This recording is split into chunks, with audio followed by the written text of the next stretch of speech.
In 1932, the military of Australia went to war.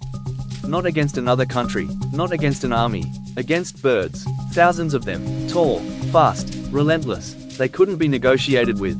They couldn't be contained, and despite having machine guns, the soldiers lost. But what makes this story truly unsettling is how confident they were at the start.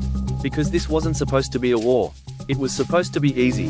After World War I, thousands of soldiers returned home. They were promised land, a fresh start, but what they found was something else entirely. Dry soil, unpredictable weather, and isolation. Still, they tried to make it work.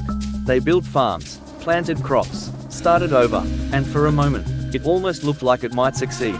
Then the emus arrived.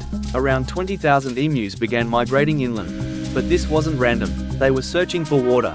And the farms had exactly what they needed. Food, space, access. At first, it was just a few birds.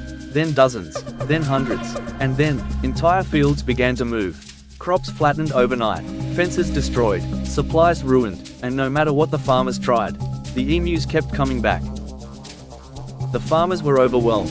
This wasn't a pest problem anymore. It was survival, so they turned to the only solution that made sense.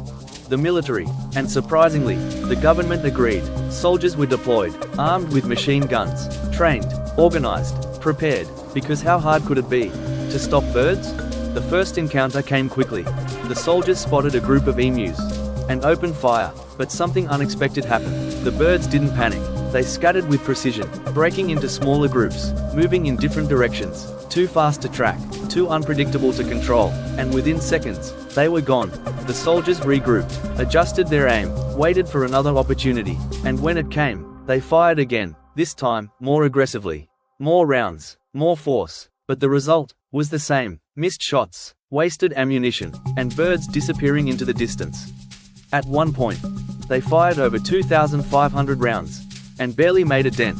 Determined to succeed, the soldiers changed tactics. They mounted machine guns onto vehicles. The plan was simple: chase the emus, corner them, eliminate them, but the land had other ideas. Rough terrain, uneven ground, constant vibration. The vehicles struggled to keep up. The guns became unstable, and the emus? They adapted. This wasn't a hunt anymore. It was failure. The mission dragged on, resources were drained, morale dropped, and the results were impossible to justify. Eventually, the operation was called off. No victory, no solution, just retreat. The emus remained, the farms struggled, and the problem never truly disappeared. In the end, it wasn't technology that failed. It wasn't effort, it was expectation, because no one thought they could lose.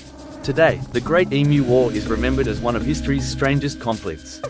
A moment when humans brought weapons, planning, and confidence against something they didn't understand, and lost, because sometimes, the greatest mistake is thinking something will be easy. If this story stayed with you, there are more waiting in the dark. Subscribe to Wild Stories After Dark.